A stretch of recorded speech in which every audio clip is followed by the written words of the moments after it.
ఈరోజు మేము చూపించబోతున్న రెసిపీ వచ్చి ఎంతో టేస్టీగా ఉండే పనసకాయ బిర్యానీ. పనసకాయ బిర్యానీ ఎలా చేసుకోవాలి అని ఆలోచిస్తున్నారా? పనసకాయ ఒకటి బయట నుంచి తెచ్చుకొని మిగతావన్నీ ఇంట్లో ఉండే ఇంగ్రీడియంట్స్తోనే ఈజీగా ఎంతో టేస్టీగా ఇంట్లో ఉండే వాళ్ళందరూ మెచ్చేలాగా ఈ పనసకాయ బిర్యానీని ఎలా తయారు చేసుకోవాలో వీడియోలోకి వెళ్ళి చూద్దాం. అలాగే ఫ్రెండ్స్, వీడియోలోకి వెళ్ళి చూసే ముందు ఈ పనసకాయ రెసిపీలో అంటే పనసకాయ బిర్యానీ రెసిపీలో నేను కావలసిన పదార్థాలలో చూపించకుండా ఇది తయారు చేస్తున్నప్పుడు కొన్ని ఇంగ్రీడియంట్స్ని నేను వాడాను. ఆ ఇంగ్రీడియంట్స్ ఏంటనేవి మా ఛానల్ని సబ్స్క్రైబ్ చేసుకొని వీడియో మొత్తం స్కిప్ చేయకుండా చూసి మాకు కామెంట్ చేయండి. అలా కామెంట్ చేసిన వారిలో ప్రతి 15 రోజులకు ఒకసారి ఒక 5గురిని ర్యాండమ్గా సెలెక్ట్ చేసి మా ఛానల్ తరపు నుంచి గిఫ్ట్ ఇవ్వడం జరుగుతుంది.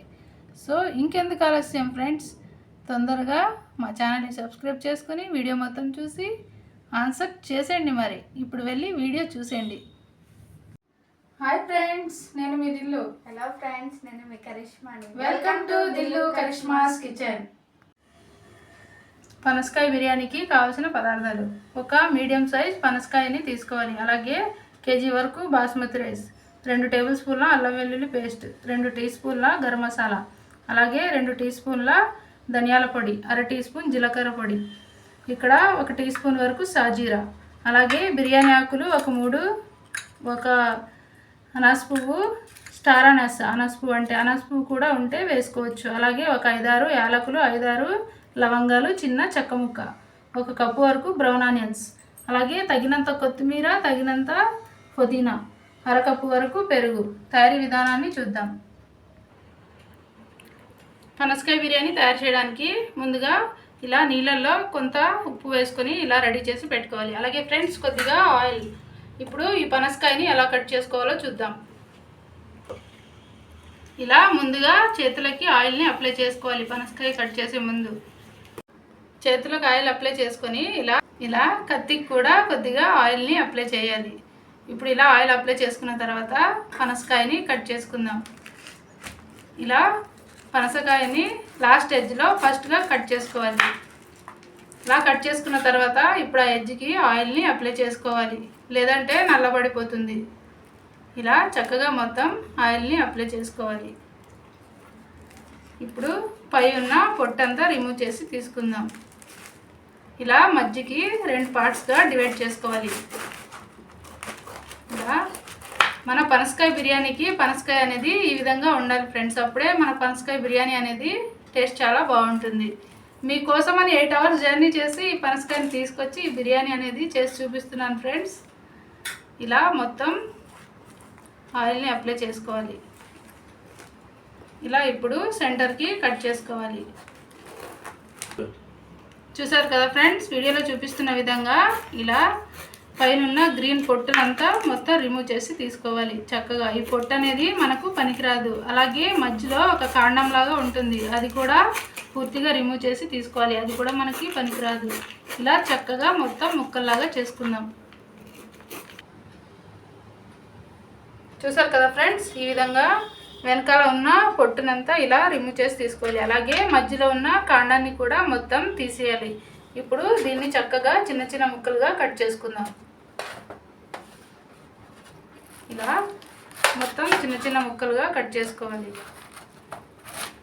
ఇలా చక్కగా వీలైనంత మనకు సరిపడా సైజులో ముక్కల్ని కట్ చేసుకోవాలి. ఇలా వీడియోలో చూపిస్తున్న విధంగా ఈ సైజు ముక్కలు అయితే సరిపోతుంది. తీసుకుందాం. చూసారు కదా ఫ్రెండ్స్, పనసకాయ మొత్తాన్ని ఇలా ఈ విధంగా ముక్కల్లాగా కట్ చేసుకొని ఉప్పు నీళ్ళల్లో వేసుకోవాలి. ఉప్పు నీళ్ళల్లో వేసుకోవడం వలన ఏంటంటే ముక్కలు అనేవి నలిపెక్కకుండా ఉంటాయి. ఇప్పుడు పనసకాయ బిర్యానీకి నెక్స్ట్ ప్రాసెస్ చూద్దాం. పనసకాయ బిర్యానీ తయారు చేయడానికి ముందుగా ఇలా ఒక లోతుగా ఉండే డెక్షలో ఇలా సగం వరకు నీళ్ళని తీసుకోవాలి. స్టవ్ ఆన్ చేసుకొని ఇప్పుడు ఈ నీళ్ళు మొత్తం రోలింగ్ బాయిల్ అయ్యే వరకు మరిగించుకుందాం మూత పెట్టుకొని. చూసారు కదా ఫ్రెండ్స్, మన నీళ్ళు అనేవి ఎలా మరుగుతున్నాయో, రోలింగ్ బాయిల్ అవుతున్నాయి కదా. ఇప్పుడు ఇందులోకి ఇందాక మనం కట్ చేసి పెట్టుకున్న పనస ముక్కల్ని వేసుకుందాం.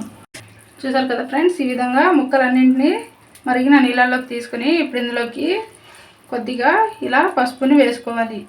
అలాగే ఇందులో ఉప్పును కూడా తీసుకోవాలి. ఇలా ఉప్పును కూడా కొద్దిగా తీసుకొని మొత్తం కలుపుకొని మూత పెట్టి మొత్తం ముక్క 80% ఉడికే వరకు ఉడికించుకుందాం.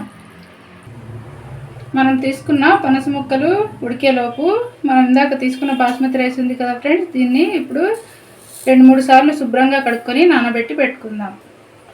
ఇప్పుడు మన పనస ముక్కలు అనేవి ఉడికేయలేదో ఒకసారి మూత తీసి చూద్దాం.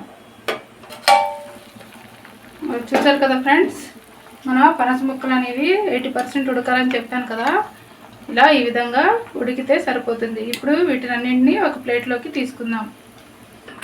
ఇలా మొత్తం పనస ముక్కలన్నింటినీ ప్లేట్లోకి తీసుకుని నెక్స్ట్ ప్రాసెస్ చూద్దాం.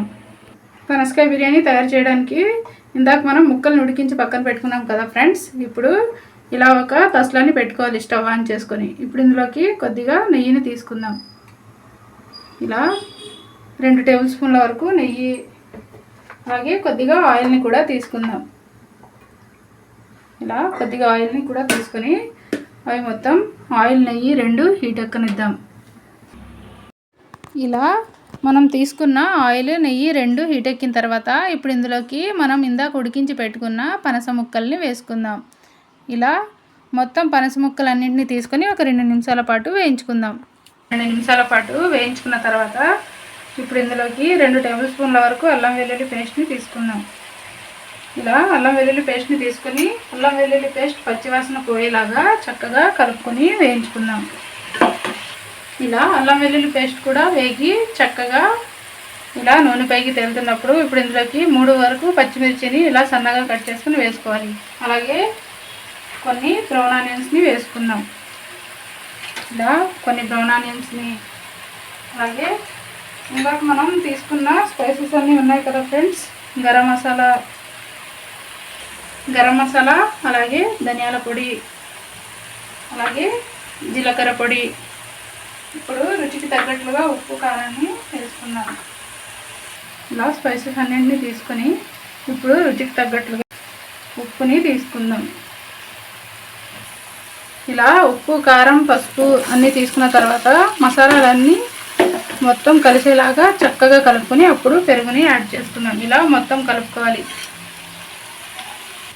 ఇలా మసాలాలన్నీ తీసుకొని చక్కగా కలుపుకున్న తర్వాత ఇప్పుడు ఇందులోకి 1/2 కప్పు వరకు పెరుగుని యాడ్ చేసుకుందాం. అలాగే 1 చెక్క వరకు నిమ్మరసాన్ని కూడా చక్కగా ఇలా పిండుకొని యాడ్ చేసుకుందాం. ఇప్పుడు ఇదంతా కలిసేలాగా చక్కగా కలుపుకొని అప్పుడు కావాల్సిన నీళ్ళన్నీ యాడ్ చేసుకుందాం. ఇలా పెరుగుని నిమ్మరసాన్ని తీసుకొని చక్కగా కలుపుకున్న తర్వాత ఇప్పుడు 1 కప్పు వరకు వాటర్ని యాడ్ చేసుకుందాం. ఇలా వాటర్ని యాడ్ చేసుకుని మొత్తం చక్కగా కలుపుకొని మీడియం ఫ్లేమ్లో పెట్టి ఒక 5 నిమిషాలు ఈ కూరని ఉడికించుకుందాం. 5 నిమిషాల తర్వాత మన కర్రీ అనేది రెడీ అయిందో లేదో ఒకసారి మూత తీసి చూద్దాం. చూసారు కదా, మన పనస ముక్కల కూర అనేది రెడీ అయిపోయింది మన బిర్యానీ కోసం. ఇప్పుడు ఫైనల్గా ఇందులోకి కొద్దిగా కొత్తిమీరని పుదీనాని చక్కగా కడుక్కొని ఇలా వేసుకోవాలి.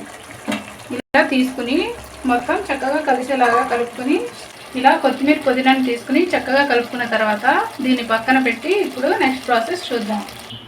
మన పనసకాయ బిర్యానీకి నెక్స్ట్ ప్రాసెస్ ఏంటంటే స్టవ్ ఆన్ చేసుకుని ఇలా ఒక గిన్నెలో ఎసరుని తీసుకోవాలి రైస్ ఉడికించుకోవడం కోసం.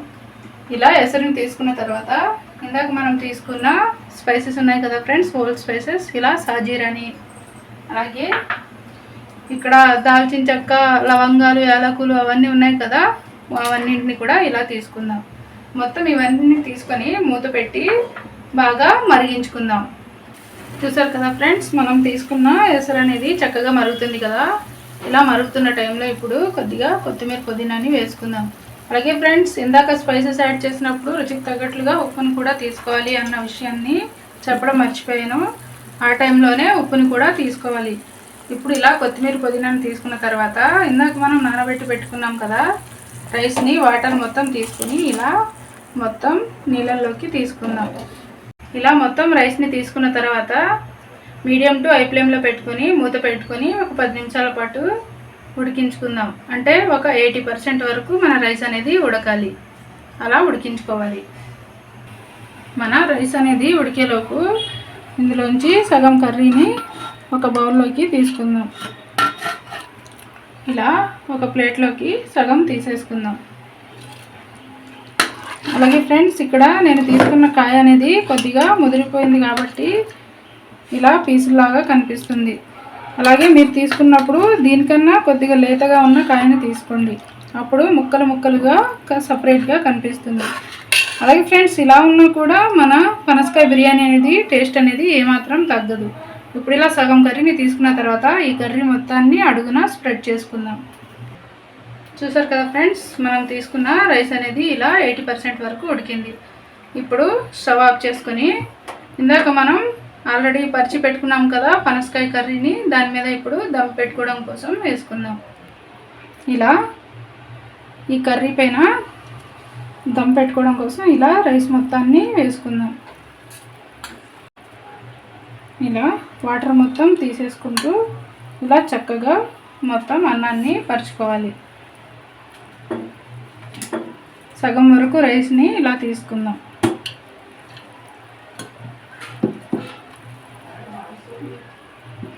ఇలా ఇప్పుడు కర్రీలోకి సగం వరకు రైస్ని తీసుకున్నాం కదా, ఇప్పుడు ఇందులోకి కొద్దిగా కొత్తిమీరని, అలాగే కొద్దిగా పుదీనాని, అలాగే ఫ్రెండ్స్ ఇక్కడ కొన్ని బ్రౌన్ ఆనియన్స్ని కూడా ఇలా తీసుకుని ఇప్పుడు దీనిపైన మనం ముందుగా తీసి పెట్టుకున్న కర్రీ ఉంది కదా పనసకాయ కర్రీని ఇలా తీసుకుని మొత్తం స్ప్రెడ్ చేసుకుందాం.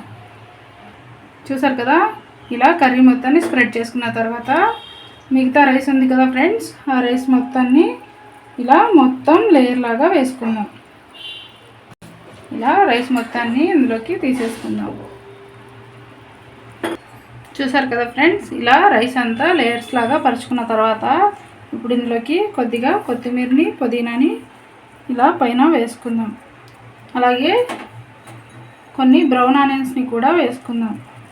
ఇలా చక్కగా బ్రౌన్ ఆనియన్స్ని కూడా వేసుకొని ఇప్పుడు ఇందులోకి కొద్దిగా ఒక 2 టేబుల్ స్పూన్ల వరకు నెయ్యిని యాడ్ చేసుకుందాం. ఇలా మొత్తం నెయ్యిని యాడ్ చేసుకుని, అలాగే ఇక్కడ నేను కొద్దిగా ఎల్లో ఫుడ్ కలర్ని కొద్దిగా పాలల్లో డైల్యూట్ చేసి వేసుకుంటున్నాను. ఈ ఫుడ్ కలర్ అనేది పూర్తిగా ఆప్షనల్ ఫ్రెండ్స్, మీకు నచ్చితే వేసుకోండి, లేదంటే స్కిప్ చేయొచ్చు. అలాగే ఫైనల్లీ కొద్దిగా జీడిపప్పుని కూడా వేసుకుందాం. అలాగే ఇక్కడ జీడిపప్పుని నేను వేయించకుండా తీసుకుంటున్నాను ఫ్రెండ్స్, మీరు వేయించి తీసుకోవచ్చు, లేదంటే ఇలానే తీసుకోవచ్చు. ఇప్పుడు దీన్ని మూత పెట్టి ఒక 10 నిమిషాలు లేదా 5 నిమిషాలు మీడియం ఫ్లేమ్లో పెట్టి దమ్ చేసుకుందాం.